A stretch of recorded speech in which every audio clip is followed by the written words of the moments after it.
കഴിഞ്ഞ ആഴ്ചയുടെ തുടക്കത്തിൽ അന്താരാഷ്ട്ര മാർക്കറ്റിൽ ഔൺസിന് $5278 പരിധിയിലായിരുന്ന സ്വർണ്ണവില ഈ ആഴ്ചയുടെ തുടക്കത്തിൽ $5172 പരിധിയിൽ എത്തി നിൽക്കുമ്പോൾ വരും ആഴ്ചയിലെ സ്വർണ്ണ വിപണി നീക്കങ്ങളെക്കുറിച്ചുള്ള വിദേശ അനലിസ്റ്റുകളുടെ ഗോൾഡ് സർവേ റിപ്പോർട്ടും നിഗമനങ്ങളും സ്വർണ്ണവിലയ്ക്ക് ശേഷം ചേർത്തിട്ടുണ്ട്. ഈ ആഴ്ചയിൽ ബുധൻ, വ്യാഴം, വെള്ളി ദിവസങ്ങളിൽ വരാനിരിക്കുന്ന സാമ്പത്തിക ഡാറ്റകൾ വിപണിക്ക് പ്രധാനമാണ്.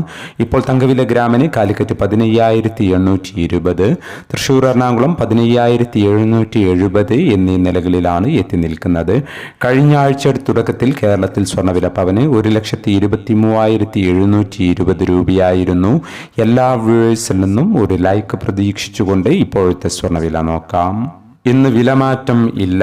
ഇന്ന് 8/3/2026 പവന് 1,20,000 രൂപ, ഗ്രാമിന് 15,000 രൂപ.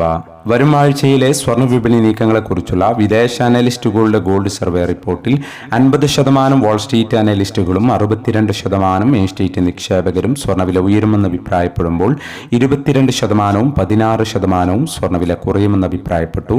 28%, 22% ന്യൂട്രലായി തുടരുകയും ചെയ്തു. വന്നിട്ടുള്ള ഗോൾഡ് സർവേ റിപ്പോർട്ട് വിലയിരുത്തുമ്പോൾ ഇരു അനലിസ്റ്റ് സംഘങ്ങളിലെയും ഭൂരിപക്ഷം ആളുകൾ വരും ആഴ്ചയിൽ സ്വർണ്ണവില ഉയരുമെന്നാണ് അഭിപ്രായപ്പെടുന്നത്. ഈ അഭിപ്രായത്തോട് യോജിക്കേണ്ടിയിരിക്കുന്നു. മിഡിൽ ഈസ്റ്റിൽ യുദ്ധം നീണ്ടുപോകാനുള്ള സാഹചര്യം നിലനിൽക്കുമ്പോൾ ഗൾഫ് രാജ്യങ്ങളിലെ അമേരിക്കൻ ബേസുകളെ ലക്ഷ്യം വെച്ചുള്ള ഇറാൻ ആക്രമണം തുടരുന്നു. യുദ്ധം തുടരുന്നത് ആഗോള സമ്പദ് വ്യവസ്ഥയെ തളർത്തുമെന്ന് ഖത്തർ ഊർജ്ജമന്ത്രി മുന്നറിയിപ്പ് നൽകിയിരുന്നു. കൂടാതെ എല്ലാ ഗൾഫ് ഊർജ്ജ കയറ്റുമതിക്കാരും ആഴ്ചക്കുള്ളിൽ ഉൽപാദനം നിർത്തുമെന്നും ഇത് ക്രൂഡ് ഓയിൽ വിലയെ വീണ്ടും ഉയർത്തിയേക്കുമെന്നും പ്രവചിച്ചതായി ഫിനാൻഷ്യൽ ടൈംസ് റിപ്പോർട്ട് ചെയ്തിരുന്നു.